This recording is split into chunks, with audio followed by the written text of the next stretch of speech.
My ex-girlfriend cheated on me and tried to make me raise her affair baby. Even now, as I write this, it doesn't feel real. Like maybe I imagined it all. Like there's no way this actually happened to me. But it did. Every part of it. I'm 28 years old, and I was in a relationship with my ex-girlfriend for almost 5 years. She's a year younger than me, 27. We were together for so long that I honestly thought we were headed toward forever. We weren't perfect, of course. No couple is. But I loved her, and I thought we were strong. I thought we had a future. We talked about all the big things. Marriage, buying a house, maybe getting a dog together first, and then having kids later.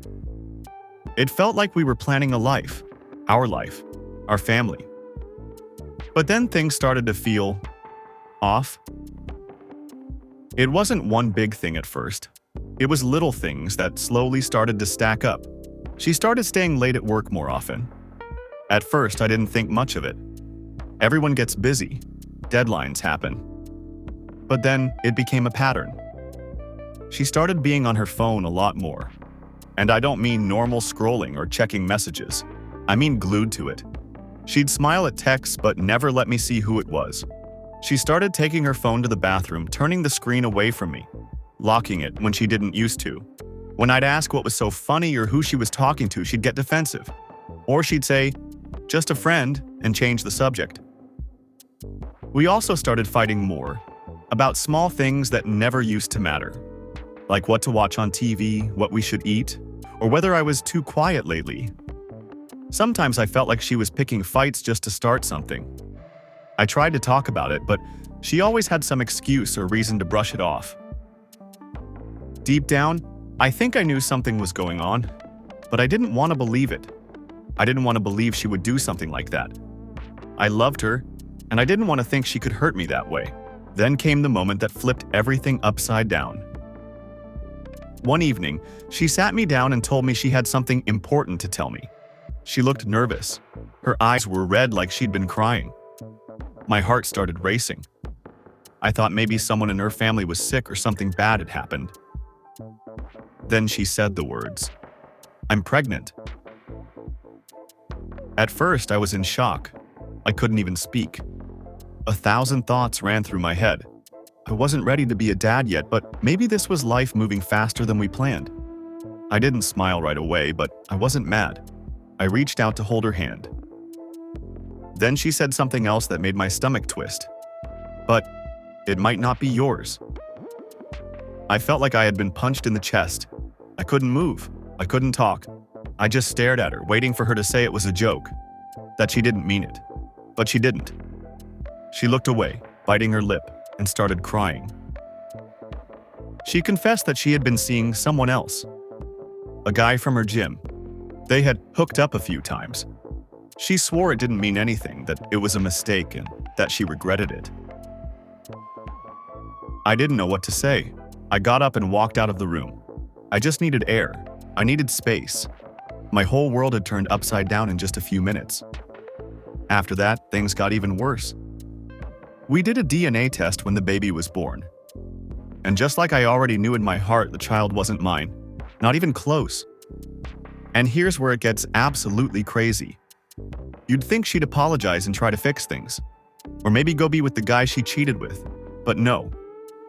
She came to me, crying again, saying she was scared. Saying she didn't want the baby to grow up without a father. That the real dad didn't want to be involved. That he wasn't dad material. Then she said something I'll never forget. "I still want you to raise the baby." I blinked at her. Thought I heard her wrong. She said it again. She said she still believed we were meant to be together. That this was just a bump in the road. That if I really loved her, I'd step up and help raise the baby, even if it wasn't mine. She said I'd be a better father than the real dad could ever be. That I already knew her. That I was patient, kind, and stable. That I could give the baby the life he deserves. I was speechless. I literally could not believe the words coming out of her mouth. She cheated on me, lied to me, and had another man's baby. And now she wanted me to pretend like none of that happened and just play house like everything was fine. When I said no, she tried to guilt trip me. She said, "I thought you loved me. I thought we were a family." You can't just walk away from a baby who did nothing wrong. She cried again, told me I was being heartless, told me I was abandoning her when she needed me the most. I almost laughed from how ridiculous it was, but instead, I just felt numb. The next day, I packed my stuff. I moved out of our apartment and stayed with a friend for a while. I blocked her on everything: phone, social media, email. I needed space to breathe. I needed space to think without her voice trying to mess with my head. That was a few months ago. And even now, I still feel shaken, still feel messed up over the whole thing. Some nights I sit and think, was I too harsh? Should I have stayed and helped her? Was the baby really innocent in all of this? But then I remember, I didn't cheat. I didn't lie. I didn't sleep around behind someone's back. I was loyal. I was in it for the long haul. And she threw it away. And then had the nerve to ask me to raise the proof of her betrayal. That's not love. That's manipulation. She didn't come to me out of love. She came out of desperation. She didn't want to raise the baby alone. She wanted someone steady, someone she could depend on. And since the real dad didn't want to be involved, she figured she'd fall back on me. Like I was a backup plan. Like I was just supposed to forget everything and start changing diapers like none of it mattered. It hurts. It hurts more than I can explain. Not just the cheating, not just the lies, but the way she tried to twist it all to make it my responsibility. Like it was on me to prove something. I'm not angry anymore, just tired. Tired of thinking about it. Tired of carrying it around in my chest like a stone.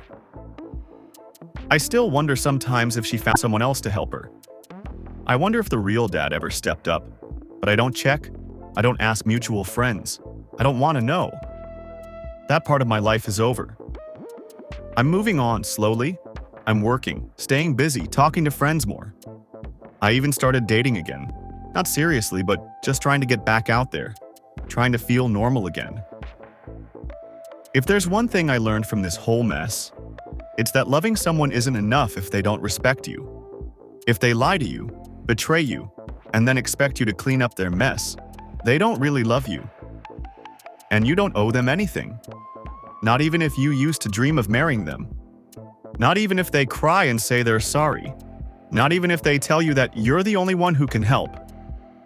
Love has to go both ways. Respect has to go both ways.